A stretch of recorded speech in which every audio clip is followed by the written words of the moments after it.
Bonjour et bienvenue dans le Cercle des managers éclairés. Je vous propose une réflexion autour d'une question qui me mobilise et peut-être que vous aussi. Comment construire le management de demain en libérant le potentiel du manager?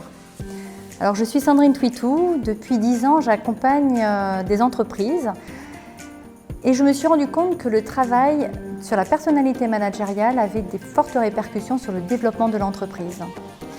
Et c'est le travail que je fais au quotidien depuis des années. Bonjour Sophie Régis, merci d'avoir accepté mon invitation. Bonjour. Alors Sophie, vous êtes directrice du développement économique dans une collectivité territoriale.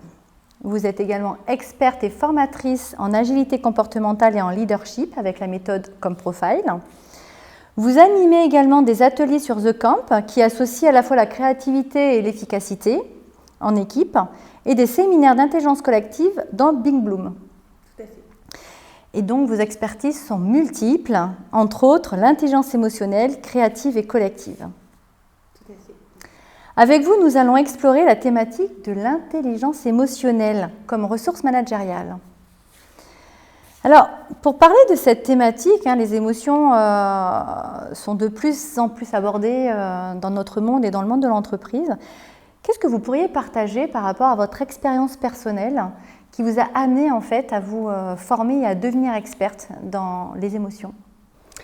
Alors je crois que je suis quelqu'un de plutôt hypersensible. Quand j'étais enfant, j'avais des émotions un peu démesurées. Alors on parle d'empathie, d'hypersensibilité. Et à l'époque, en tout cas, c'était plutôt une difficulté pour moi parce que ce n'était pas forcément le langage qui était privilégié dans mon environnement. Et j'avais vraiment un dilemme entre ces émotions et cette raison, et je ne savais pas trop quoi faire de ces émotions.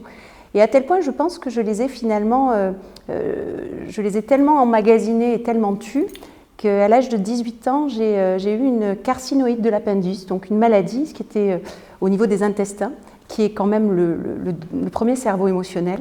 Et ce qui était étrange, c'est que c'était une maladie de vieux monsieur.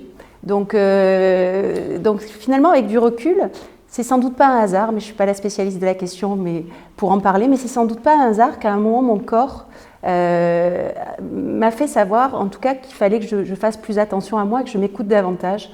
Et donc, je pense que c'est ce manque de lisibilité des émotions, de ce manque de prise en compte de cette partie de nous-mêmes qu'on connaît finalement peu. On n'apprend pas à l'école à écouter nos émotions, on n'apprend pas à lire ce qu'elles veulent dire. Et je pense que c'est ce manque de traduction, ce manque d'outils pour les comprendre qui m'a amené finalement à m'y intéresser. Vous avez donc commencé à travailler sur ces émotions quand vous étiez au début de l'exploration de l'intelligence émotionnelle. Qu'est-ce que vous avez découvert à la lecture de ces émotions? Alors, j'ai eu la chance de faire l'IAE d'Aix-en-Provence en 97, donc ça remonte un peu. Et à l'époque, dans le cadre de ces études, on faisait un DU de management de la relation. Et on interrogeait le manager et on interrogeait toutes les pratiques un peu de développement personnel qui nous permettaient d'avoir déjà une approche plus soft skills de ce que c'est que les compétences d'un manager. Et donc, j'ai eu la chance de travailler avec Robert Weiss, qui était à l'époque directeur de l'IAE, mais qui est aussi enseignant-chercheur, et qui a mis au point une méthode qui s'appelle ComProfiles, qui permet de développer son agilité comportementale. Et c'est à cette époque que j'ai touché du doigt ce qu'était l'intelligence émotionnelle, puisque c'est un de ses fondements, c'est l'intelligence émotionnelle. Donc, qu'est-ce que ça m'a permis de découvrir déjà sur moi? Le premier point que ça m'a permis de découvrir, c'est que finalement, chacun de nous, on fonctionne de manière très différente. Et derrière tous nos comportements, il y a des besoins psychologiques dominants. On a le besoin d'affection, le besoin d'attention, le besoin de structure et le besoin de reconnaissance. C'est des besoins qu'on a tous, mais certains de ces besoins sont dominants chez nous. Ce qui se passe, c'est que quand nous allons bien dans notre vie de tous les jours, nous sommes capables de mettre en œuvre des tonnes de comportements adaptés aux situations. Sauf que quand on est en stress, quand notre quotient émotionnel n'est pas nourri, notre batterie émotionnelle n'est pas nourrie, on va tomber dans des comportements stéréotypés qui nous dépassent et qui prennent un peu le pouvoir sur ce qu'on vit et dans la situation. Et on se retrouve à être embarqué par ces émotions et à plus vraiment être adapté à la situation, à plus être flexible. Et ce genre de comportement, ça nous handicape terriblement dans nos relations professionnelles, dans notre vie de tous les jours. Et le fait de découvrir cette méthode et de découvrir ce qui était lié à l'intelligence émotionnelle, ça m'a permis déjà de mieux me connaître et de comprendre que mon fonctionnement très émotionnel, par exemple, ça dépendait d'un profil de personnalité, à savoir le besoin d'affection. Donc déjà d'accepter ces émotions. Ces émotions, elles font partie de nous. Et il faut voir derrière elles un message que nous donne notre corps. Les émotions, elles font partie, c'est un signal que nous donne notre corps pour réagir. Donc toutes les émotions, elles ont leur place. Il n'y a pas de bonnes ou de mauvaises émotions. Et bien souvent, on a tendance à ne pas vouloir accepter des émotions négatives parce qu'on se dit « Or, les émotions, elles ont une fonction ». Si on prend la peur, par exemple, le fait d'avoir peur, c'est ce qui nous a permis de rester en vie jusqu'aujourd'hui et que l'humanité existe. Parce qu'avoir peur, c'est un signal que nous envoie notre cerveau pour réagir, pour mobiliser nos ressources, pour fuir, c'est quelque chose qu'il faut prendre en compte. La difficulté qu'il y a aujourd'hui par rapport à tout ça, c'est que les émotions, elles sont plus forcément fonctionnelles. Il y a des moments où elles sont dysfonctionnelles. Et l'exemple que je donnais quand on est dit en survie, quand nos besoins ne sont plus nourris, on a des comportements qui vont prendre le pouvoir et qui sont souvent associés à une émotion qui nous dépasse. Et ces comportements-là, ils vont nous empêcher d'être efficaces. Donc le fait d'avoir appréhendé tout ça, ça m'a permis déjà de mieux me comprendre, mieux me connaître, ce qui est un essentiel en tant que leader aujourd'hui, tout part de là. Et deuxième dimension, ça m'a permis d'appréhender la relation aux autres avec plus d'ouverture, plus de tolérance, et en me rendant compte que finalement, chacun de nous, on a des mécanismes qui peuvent nous dépasser, sur lesquels on va perdre nos talents. Et à ce moment-là, en tant que manager, si on est formé à cette lecture des comportements des autres et qu'on arrive à y voir un appel à l'aide, un comportement qui n'est pas adapté, quelque part, c'est que la personne elle est en train de nous dire « j'ai un besoin qui n'est pas nourri, nourrissez mon besoin ». Et si au lieu de chercher à tout prix à faire valoir sa propre posture, à essayer d'obtenir un résultat, si on apprend à se centrer sur le besoin de la personne qui est en face de nous, c'est un premier pas vers une communication qui sera plus réussie et une qualité de relation à l'autre qui va lui permettre de mettre en œuvre tous ses talents. Ce que j'entends, c'est que c'est à la fois d'apprendre en fait cette agilité comportementale, c'est d'abord pour soi, se comprendre et du coup ça fait écho en fait à l'autre et on arrive plus facilement à rentrer en relation avec l'autre. Tout à fait. Il y a deux dimensions, et comme il y a deux dimensions d'ailleurs dans l'intelligence émotionnelle, il y a d'abord cette dimension personnelle, savoir comment on fonctionne, où c'est qu'on trouve notre énergie. Éviter au maximum de tomber dans ces comportements qui vont nous dépasser, qu'on connaît tous. Quand on rentre chez soi, on se dit « bon, aujourd'hui je me suis mis en colère sur ce moment-là, ça m'a dépassé. Je sais qu'au bout du compte, ça ne va pas améliorer ma relation avec mes équipes, ça ne va pas me permettre d'obtenir de mon collaborateur qui remplisse la mission que je lui ai confiée. C'est pas fonctionnel, ça ne va pas servir la relation à long terme. » Sauf que souvent, dans ces moments-là, on est dépassé. L'émotion de la colère, elle peut arriver assez fréquemment quand notre besoin de considération, il n'est pas nourri. À ce moment-là, il y a un moyen qui est détourné, qui fait que quand notre quotient émotionnel il n'est pas au maximum, il a été démontré qu'on est incapable de se centrer sur l'autre. On se centre sur notre propre besoin. On n'est plus capable d'être en empathie, d'essayer de voir même ce que l'autre est en train de nous dire, d'essayer de le comprendre. On est juste dans cette volonté de nourrir son besoin, sans le savoir finalement. C'est ça qu'il faut apprendre, sans le savoir. On veut nourrir son besoin. C'est comme si on se retrouvait dans le désert et qu'on sait finalement quelque part que l'eau qu'on va boire, elle est polluée, mais on préférera boire cette eau polluée que pas boire d'eau du tout. Et en fait, les comportements dysfonctionnels qu'on met en œuvre quand on est en survie, c'est ça. C'est un moyen détourné de nourrir ce besoin, par exemple ce besoin de considération quand on est en colère, Et si on apprend à lire ça chez soi, on est aussi plus à même de le voir chez les autres. Donc il y a à la fois une dimension intrapersonnelle et aussi une dimension de relation à l'autre. Et d'ailleurs, comme Profiles, à la différence de certains outils de profiling qui permettent justement aux managers de mieux se connaître, il a l'avantage de nous permettre non seulement de mieux comprendre comment fonctionnent les autres, mais d'anticiper ces comportements dysfonctionnels. Quelle forme ils vont prendre? Quelqu'un qui a besoin d'affection dans l'entreprise. Alors, ce n'est pas quelqu'un qu'on va prendre forcément dans ses bras, mais quel type de comportement il va mettre en œuvre quand il n'est pas nourri?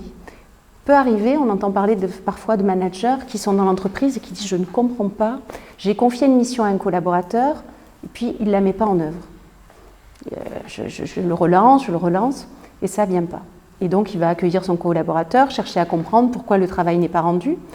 Et si le climat est propice à cette écoute des émotions, il va peut-être sans doute entendre que derrière tout ça, la personne ne se sent peut-être pas à la hauteur de cette mission. Il y a peut-être des peurs qui sont derrière et qui paralysent la personne, qui font que la personne ne va pas mettre en œuvre le travail.